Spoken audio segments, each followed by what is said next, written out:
Mormonismo. Mas o nome oficial da Igreja Mórmon é Igreja de Jesus Cristo dos Santos dos Últimos Dias.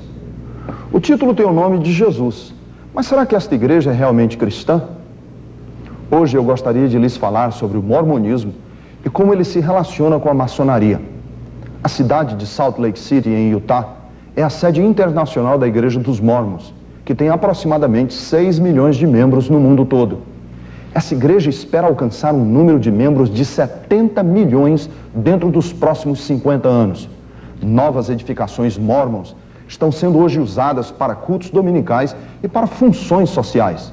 Estão sendo construídos numa média de 2 por dia ao redor do mundo. É chocante descobrir o que é realmente o mormonismo. Já que é uma religião secreta e de revelação progressiva, muitos dos próprios mórmons não sabem a história mística ou a extensão do conteúdo ritualístico de suas cerimônias em suas igrejas. Muitos que se convertem ao mormonismo e que vêm de igrejas cristãs encontram-se em uma situação de não quererem entrar em maiores detalhes da doutrina, porque se sentem incomodados. Como os seus cônjuges, filhos e o seu círculo íntimo de amigos são todos mórmons, eles não querem pagar o preço de perder o convívio desta amizade e dessa familiaridade. E então eles continuam frequentando os cultos aos domingos, fazem as funções sociais, mas desistem da busca pela divindade, que é o objetivo de um mórmon fervoroso. 75% de novos convertidos ao mormonismo vêm de igrejas cristãs. Se este ensino que você está para receber pudesse chegar a estas pessoas antes deles serem visitados pelos mórmons, eu tenho certeza que a maioria delas não cairia na armadilha dessa seita. Somente no Brasil, aproximadamente 300 mil brasileiros se converteram ao mormonismo. Estes inocentes ficariam chocados em saber que pertencem a uma organização que nega a Trindade e o nascimento virginal de Jesus, como está ensinado na Palavra de Deus. Na Venezuela, na Colômbia, na Argentina, a Igreja Mórmon está crescendo rapidamente, porque os sul-americanos veem que essa religião parece promover os valores da família. Ninguém os informa que em Utah, com a sua população de 70% de mórmons, há uma média altíssima de divórcios e 40 mil ainda praticam a poligamia. Nós somos gratos por 2 ex-mórmons em nos deixar usar o seu filme, O Templo dos Fabricantes de Deuses. Thelma Geer é autora do livro Mormonismo, Mamãe e Eu, e é uma bisneta do mórmon assassino condenado, chamado John D. Lee. Lee tinha 19 esposas e 64 filhos, e eles têm hoje mais de 5 mil descendentes, a maioria mórmon. Ed Decker é diretor de Saints Alive, uma comunidade interdenominacional de ex-mórmons e coautor do livro que foi best-seller nos Estados Unidos, Os Fabricantes de Deuses.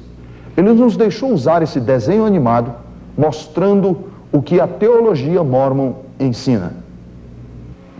O mormonismo ensina que trilhões de planetas espalhados através do cosmos são governados por inúmeros deuses que um dia foram humanos como nós.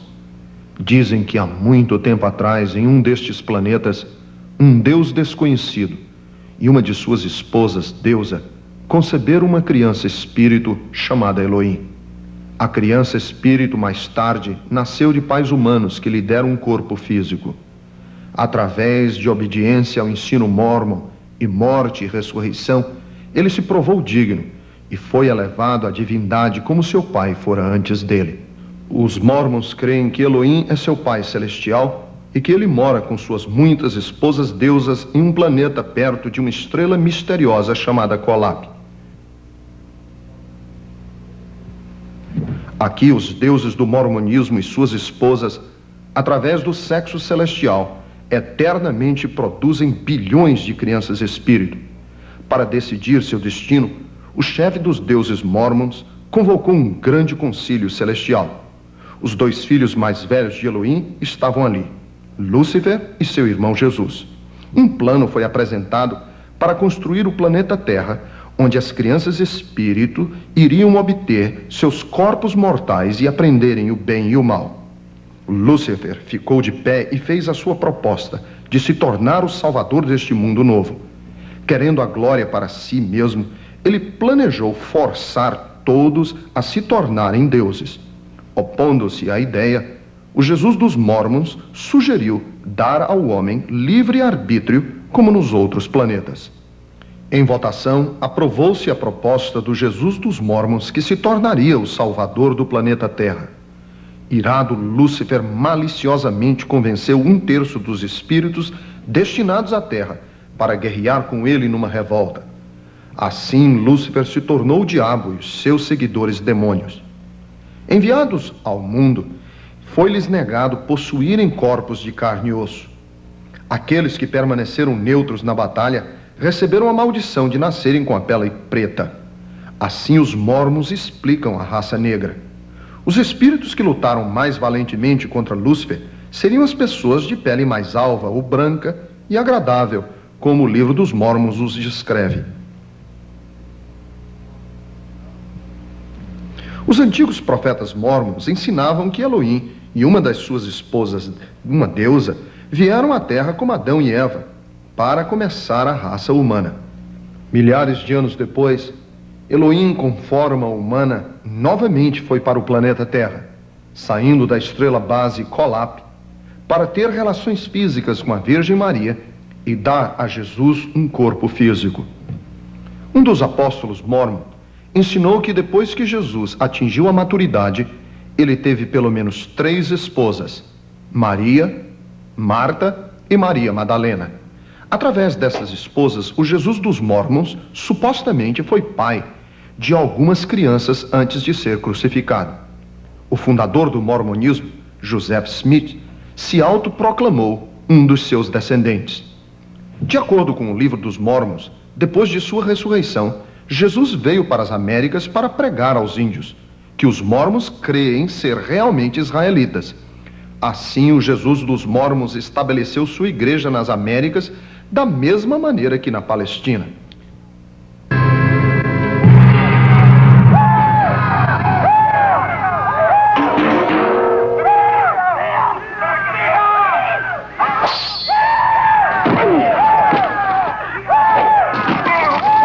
Pelo ano 421 depois de Cristo, os israelitas índios de pele escura, conhecidos como os lamanitas, destruíram todos os brancos nefitas em várias grandes batalhas. Os seus registros presumivelmente foram escritos em placas de ouro e enterrados nas montanhas de Camora por Moroni, o último nefita sobrevivente. 1400 anos depois, um jovem chamado Joseph Smith, conhecido por suas histórias fantásticas, disse ter descoberto essas mesmas tábuas douradas perto de sua casa no estado de Nova York. Ele agora é honrado pelos Mórmons como um profeta, porque reivindicou revelações do mundo espiritual em que recebeu o mandato de organizar a Igreja Mórmon, porque todos os outros credos cristãos eram uma abominação. Joseph Smith originou a maioria dessas doutrinas estranhas e milhões hoje crerem serem verdadeiras. Ao manterem um código rígido de preceitos morais e financeiros e através de rituais secretos realizados por si e pelos mortos, os santos dos últimos dias esperam mostrar serem dignos e assim tornarem-se deuses. Os Mórmons ensinam que todos devem se apresentar no julgamento final perante Joseph Smith, o Jesus dos Mórmons e Elohim. Os Mórmons que forem selados numa cerimônia de casamento eterno esperam se tornar deuses polígamos no reinado celestial e governar outros planetas e criar novas famílias através da eternidade. Os Mórmons agradecem a Deus por Joseph Smith, que proclamou ter feito mais por nós do que qualquer outro homem, inclusive Jesus Cristo. Os Mórmons creem que Joseph Smith morreu como um mártir, derramou seu sangue por nós para que também pudéssemos nos tornar deuses. O templo, seus rituais e canções secretas é o âmago do mormonismo. Todo mórmon que espera se tornar um deus deve se casar em uma cerimônia de casamento eterno. Qualquer casamento civil ou religioso anterior não significa nada para o mórmon que ambiciona a divindade. Esta dramatização de um ritual autêntico foi mostrada no filme Os Fabricantes de Deuses. Como a maioria dos mórmons não podem saber o que se passa dentro do templo, os oficiais dos mórmons agora consideram a assistência a este filme bases o suficiente para uma ação disciplinar imediata, inclusive a possível excomunhão da igreja. Chuck Sackett é um ex-participante do Templo Mórmon que conduziu milhares de cerimônias num período de mais de 9 anos e conduziu os rituais do véu místico no Templo de Los Angeles, na Califórnia. Depois de entrar no templo, os homens e as mulheres são separados. Os noviços entram primeiro em um vestuário onde são instruídos a tirar toda a sua roupa, que são guardadas em um armário e trancados com uma chave. Seus corpos nus são cobertos com um lençol em forma de um poncho chamado de escudo. Eu lavo sua cabeça para que seu cérebro e intelecto se tornem claros e ativos. Seus olhos para que veja claramente e discerna entre a verdade e o erro. Seu nariz para que cheire. Lavagens cerimoniais, unções e bênçãos são então feitas em cada parte do corpo por um obreiro do templo. Seu seio para que receba princípios puros e virtuosos. Seus órgãos e suas entranhas para que sejam saudáveis e fortes e exerçam suas funções próprias. Os iniciantes são então vestidos com os garments do sacerdócio santo, que usarão 24 horas todos os dias, com exceção dos eventos atléticos públicos e banho. Mas para muitos mórmons devotos, eles não são retirados nem nos momentos de intimidade física. Será um escudo e uma proteção para você contra o poder do destruidor até que termine o seu trabalho na Terra. O garment mágico age como um talismã oculto, supostamente dando ao dono proteção contra as forças satânicas e suas consequências. Isso quando usado sempre e os votos mantidos.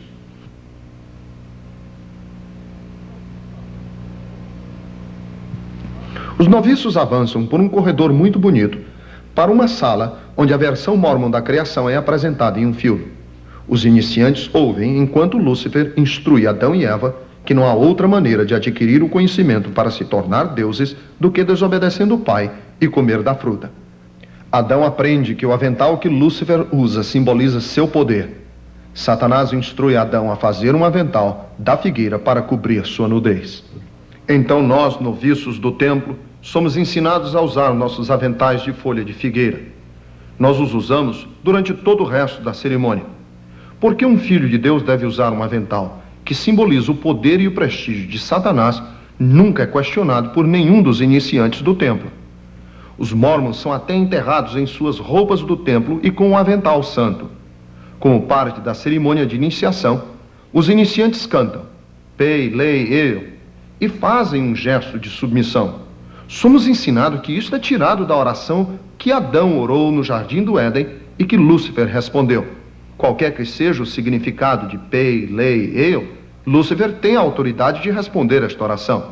Para tomar parte nestas cerimônias, o mórmon deve ser considerado digno pelos oficiais mórmons. Ser digno inclui pagar seu dízimo total e se abster de café, chá, álcool, fumo e concordar em usar o garment mórmon 24 horas por dia. Uma vez dentro do templo, o mórmon é imerso em uma série de rituais diretamente tirados da maçonaria escocesa. Joseph Smith foi muito envolvido com a maçonaria em março de 1840. E de fato uma loja maçônica foi instalada em Nauvoo, Illinois, em março de 1842, sob seu controle e sua influência direta. Como estudei os dois assuntos, eu entendi o juramento, as palavras secretas, os nomes secretos, os gestos e as palmas especiais. Todas as coisas que fiz no mórmon e no ritual do templo vieram dos rituais escoceses. O primeiro gesto do sacerdócio arônico representa ter sua garganta cortada de orelha a orelha e ter sua língua cortada pela raiz. A execução da penalidade é feita colocando o polegar direito embaixo da orelha esquerda e levando o polegar rapidamente, atravessando a garganta em direção da orelha direita e soltando as mãos para os lados. O primeiro gesto do sacerdócio de Malquisedeque representa ter sua barriga aberta e seus órgãos e entranhas jogados no chão. As frases agora foram revisadas para serem menos ofensivas.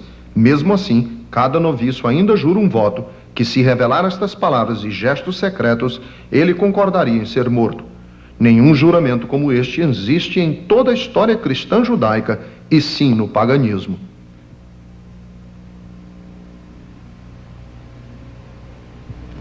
O mormonismo ensina que há certas coisas que o sangue de Jesus Cristo não paga. O próprio sangue do mormon deve ser derramado. Meu bisavô foi um destes homens, conhecido como anjos destruidores ou os danitas, que cortavam as gargantas de certos mormons que cometeram ofensas contra o mormonismo. Algumas das coisas pelas quais os mormons no passado derramaram seu sangue, sua garganta rasgada, foram adultério, roubo, casamento com um negro. Talvez o mais perigoso fosse fazer certos juramentos lá no templo mormon e depois negar estas juras. Eu acho que o mais trágico de tudo era que os pais seguiam seus próprios filhos e atiravam neles porque eram culpados de apostasia. Eles tentavam sair de Salt Lake e fugir do mormonismo. Os mormons não podem mais praticar o derramar de sangue ou a poligamia por causa das leis da terra, mas esperam algum dia poder voltar a estas práticas. Irmão Pratt, tendo autoridade, impomos nossas mãos sobre sua cabeça por John Campbell, que está morto. Por mais incrível que possa parecer, rituais em templos idênticos a este são feitos tanto pelos mortos como pelos vivos, com alguém substituindo o morto. Por Elizabeth, que está morta. Os mormons têm o dever de traçar sua história familiar para que seus parentes mortos possam ser convertidos ao mormonismo no túmulo. E por isso que a igreja possui e opera o maior centro do mundo de árvores genealógicas na cidade de Salt Lake. A esposa de Chuck Sackett, Dolly, era uma especialista em pesquisa genealógica para a igreja mormon, que ajudou milhares de pessoas a descobrir seus parentes mortos. Durante meus anos como uma consultora genealógica mormon, fui visitada regularmente pelo que eu cria ser os espíritos de meus parentes mortos. Por causa da intensidade de minhas experiências, eu desprezava as advertências bíblicas contra comunicações com os mortos, nunca nem mesmo considerando que eles eram, na verdade, demônios ou espíritos familiares. Já que eu queria ser literalmente a salvadora deles e que sua salvação eterna dependia de mim, eu precisava permanecer digna do templo, custe o que custasse. O que é requerido? Os nomes secretos e gestos místicos do sacerdócio de Melquisedeque Mormon são demonstrados pelo noviço ao obreiro, representando o Senhor por detrás do véu. Apresente-a no véu e o pedido dela será atendido. O que é isto? O primeiro gesto do sacerdócio arônico. Tem um nome? Tem sim. As pessoas que passam por essas cerimônias, por si ou substituindo os mortos, experimentam um tremendo sentimento de poder. A salvação pessoal em Jesus Cristo é desconhecida pelos mormons. As canções acompanham um ritual clássico do ocultismo, igual às canções da feitiçaria, macumba, louvor a Satanás e cerimônias pagãs. Saúde no umbigo, medula nos ossos, força nos lombos, poder nos tendões, estejam sobre mim e sobre minha posteridade por todas as gerações e por toda a eternidade. Está certo. Os iniciantes invocam poderes sacerdotais do ocultismo e colocam-se com suas famílias e futuras gerações sob a mesma magia. Tenho conversado com o Senhor através do véu, desejo agora entrar em sua presença. Deixa entrar.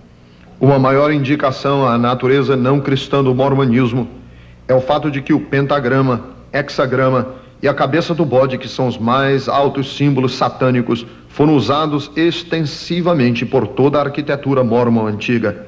Na cidade de Salt Lake, no centro de visitantes, há uma estátua.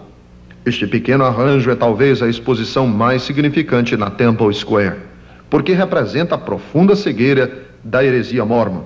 Na representação, Adão e Eva ajoelham-se em um altar.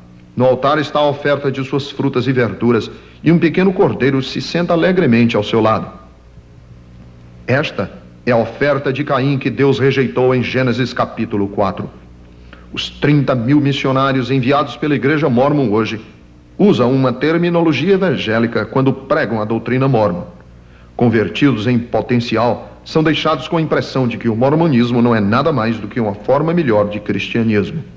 Boa tarde. Gostaríamos de lhe falar sobre a Igreja de Jesus Cristo dos Santos dos Últimos Dias. O sucesso é fenomenal.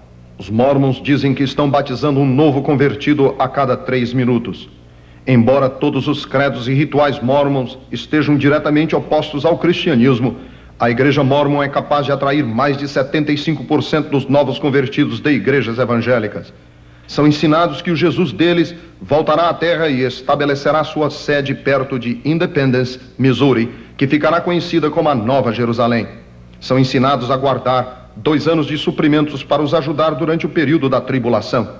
Aprendem que nos últimos dias, antes do retorno do seu Cristo, a Constituição dos Estados Unidos estará por um fio e será salva no último instante pelos elders da Igreja Mórmon. O governo dos Estados Unidos supostamente se tornará uma teocracia, com os líderes do sacerdócio em controle. Então a Ordem Unida será restaurada, um plano que confiscará todas as propriedades e possessões ao controle do sacerdócio mórmon. A igreja então redistribuiria a riqueza com aqueles que estivessem com boas relações com os oficiais mormons, uma forma de comunismo teocrático. Preparando-se, a igreja já conta com um grande número de cargos de alto nível no governo. Os mormons agora têm posições-chave na Casa Branca, no Gabinete, Congresso, Departamento de Estado, o Pentágono, FBI e CIA, como também no governo do Estado e governo local, como na polícia. A Igreja Mórmon vê seu envolvimento político como um meio de estabelecer a ordem unida que confundem com o reino de Deus. Estou impressionada e triste em ver que dei 31 anos ao mormonismo, crendo que não podia ir ao céu sem o consentimento de Joseph Smith. Quero que os mormons compreendam que Jesus morreu por todos os meus pecados e todos os seus pecados e que nenhum de nós precisa da expiação do sangue de Joseph Smith, do casamento no templo, de usar as vestes do templo mórmon ou qualquer uma das outras coisas que os mormons acrescentaram à história abençoada do Filho de Deus. Temos visto que há uma relação entre o mormonismo e a maçonaria, e que Joseph Smith era, de fato, um maçom de grau elevadíssimo. Olhemos mais de perto a própria maçonaria. Somos gratos a Rich e Mary Pierce pelo uso de seu vídeo intitulado Maçonaria, Luz ou Trevas. Os Pierce são diretores dos ex-mormons para Jesus em Lakeland, Flórida. Para a produção do seu vídeo, os Pierce pesquisaram declarações de autoridades presentes e passadas da maçonaria, como também de publicações oficialmente reconhecidas. Eles também entrevistaram 3 homens crentes que foram maçons durante pelo menos 10 anos. Albert Pike é provavelmente considerado o maçom de maior conhecimento. Pike alcançou o 33º grau e ocupou posição de grão-mestre do Diretório Central de Washington, venerável do Supremo Concílio de Charleston e venerável da Maçonaria Livre Universal. Seu trabalho mais conhecido é Morais e Dogma. O atual venerável do ritual escocês, Henry C. Clausen, escreveu o livro Comentário de Clausen sobre Morais e Dogma. Neste livro, a autoridade de Pike nunca é posta em dúvida. A esta altura, deixe-me dizer que já a maçonaria, como o mormonismo, é secreta e de revelação progressiva. A maioria dos maçons, principalmente aqueles de baixo grau, não tem a menor ideia do que a maçonaria realmente é.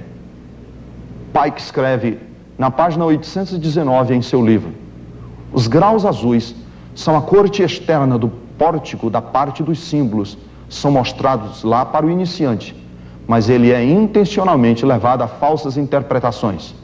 Os símbolos não devem ser entendidos por ele, mas a intenção é que ele deve imaginar que entende os símbolos.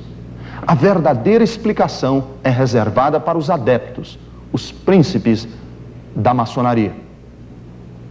No começo, disse ao novo iniciado que ele está se unindo a uma organização fraternal, que não é uma religião, mas é aberta aos membros de todas as religiões.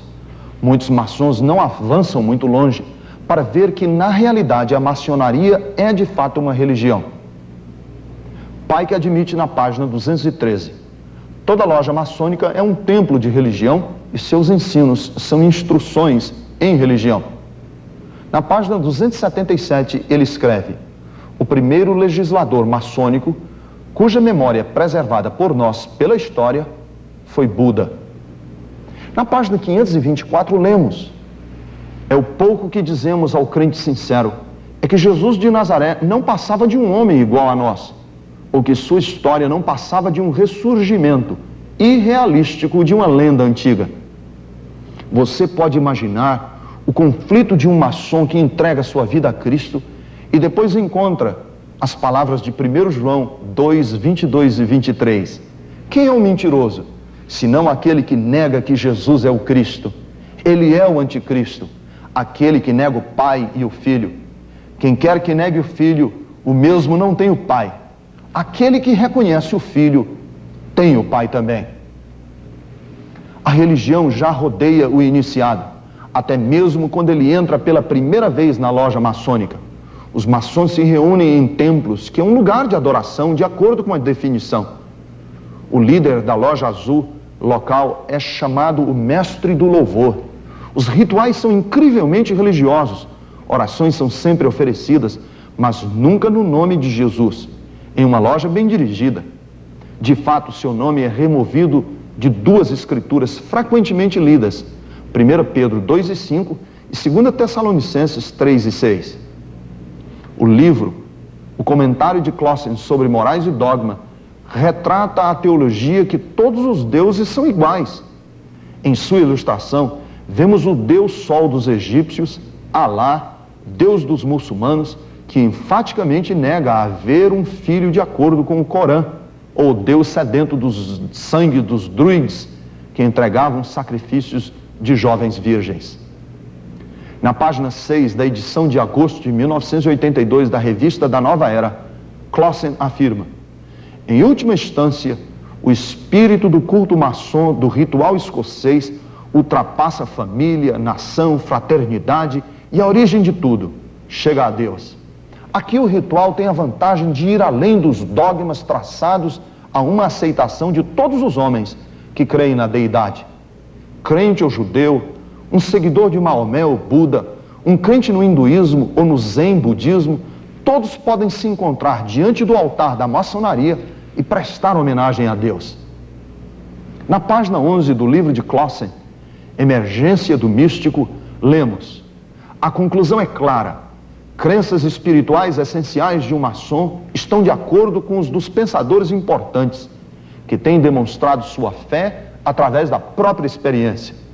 Os seguintes capítulos confirmam esta demonstração através da correlação emergente das provetas da ciência com a sabedoria do misticismo oriental, as raízes do escocês ou do ritual escocês.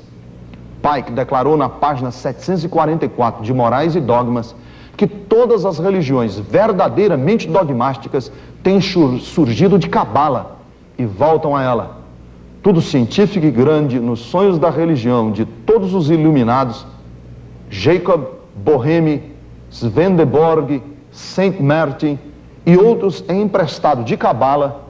Todas as associações maçônicas devem a ele seus segredos e símbolos. Este diagrama mostra interpretação de Deus como revelado por Cabala, a uma coleção de escritos por rabis místicos e heréticos. Os 10 círculos são emanações de Deus, 3 dos quais são femininos. Mágica, numerologia e encanto são fortemente confiados nesta interpretação demoníaca do Velho Testamento. À medida que o maçom progride de grau em grau, ele se compromete cada vez mais com o segredo. Nos primeiros 2 graus, ele faz votos muito parecidos com os votos que os mormons fazem nos seus rituais do templo secreto. O fato é que essas duas seitas têm os mesmos votos. Geralmente é um choque para os seguidores de ambas. No Antigo Testamento, Deus afirma em Isaías 45:19: eu não tenho falado em segredo, E em Isaías 48:16 diz: desde o começo não tenho falado em segredo. Jesus disse em João 18:20: em segredo não disse nada. Não é de se admirar que tantos maçons, quando aceitam a Cristo como seu Salvador, sentem que devem renunciar à maçonaria. Além do segredo, há a questão dos terríveis votos que os maçons devem fazer e que são diretamente contraditórios ao ensino de Cristo, como vemos em Mateus capítulo 5, versículos 33 a 37. Mas também ouvistes que foi dito aos antigos: não jurarás falso, mas cumprirás rigorosamente para com o Senhor os teus juramentos. Eu, porém, vos digo: de modo algum jureis, nem pelo céu, por ser o trono de Deus, nem pela terra, por ser o estrado dos seus pés, nem por Jerusalém, por ser a cidade do grande rei. Não jures pela tua cabeça, porque não podes tornar um cabelo branco ou preto. Seja, porém, a tua palavra sim, sim, não, não. O que disso passar vem do maligno. O grande evangelista cristão Charles Finney, em seu livro Caráter, Postulados e Práticas da Maçonaria Livre, lembrou o fato de que há pelo menos 7 execuções documentadas de maçons pelos seus irmãos de loja. William Morgan, que foi assassinado por divulgar os segredos da loja em 1826, é provavelmente o mais famoso caso. Morgan escreveu o que agora é conhecido como a Livre Maçonaria Exposta, dando todos os detalhes dos rituais e votos dos primeiros 3 graus. Sabemos que ele foi raptado e assassinado pelos maçons por causa da sua confissão no leito de morte de um dos assassinos e da confissão particular de um cúmplice. Capitão Morgan foi preso aqui, em Old Fort, Niagara, Nova York, por alguns dias, enquanto lojas de vários municípios se reuniam para decidir como silenciá-lo. Morgan foi levado para fora à meia-noite e afogado no rio Niagara. Uma percentagem muito pequena de maçons jamais alcança graus altos o suficiente para saber as verdadeiras raízes e os propósitos da maçonaria. Eles ficam, na maioria das vezes, contentes em participar das atividades fraternais e de caridade. Devemos observar que, para ter credibilidade, toda seita desenvolve algum grau de ajuda aos pobres e doentes e necessitados. Pike, a maçonaria, fez um discurso para 23 Supremos Concílios do mundo em 1889 na Europa, e está registrado no livro escrito por Edith Starr Miller, Teocracia do Ocultismo, que pode ser visto no Museu Britânico. Diz ele: a vós, soberano grão-inspetor-geral, dizemos isto, que podeis repetir aos irmãos dos graus 32, 31 e 30, e a todos nós, iniciados de altos graus, que deveríamos manter a religião maçônica na pureza da doutrina originária de Lúcifer. Se Lúcifer não fosse Deus, então Adonai, o Deus dos cristãos, cujas obras provam sua crueldade, perfidez e ódio pelos homens, barbarismo e repulsa às ciências, os seus sacerdotes não o caluniariam? Sim, Lúcifer é Deus, diz ele. Infelizmente, Adonai também é Deus. Então Pike chega a esta conclusão: assim, a doutrina do satanismo é uma heresia de acordo com a interpretação dos cristãos, e a verdadeira e pura religião é a crença em Lúcifer, o verdadeiro Deus, que é semelhante a Adonai.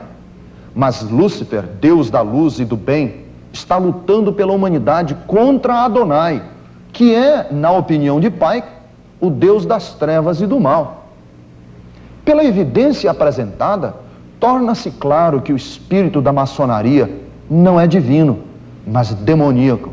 Suas características são segredo, idolatria, votos de sangue, mentira e medo, induzidos pela ameaça da morte. Jesus falou: conhecereis a verdade e a verdade vos libertará. Agora que você já sabe a verdade sobre o mormonismo e a maçonaria, não somente você está livre para compartilhar essas verdades com os que já estão presos, mas também você agora pode ser mais amoroso, sem condenação e gentil para aqueles que já foram enganados. Vamos ter muita oração e muita paciência, que são essenciais para trazer à luz aqueles que por engano aceitaram as trevas em forma de luz.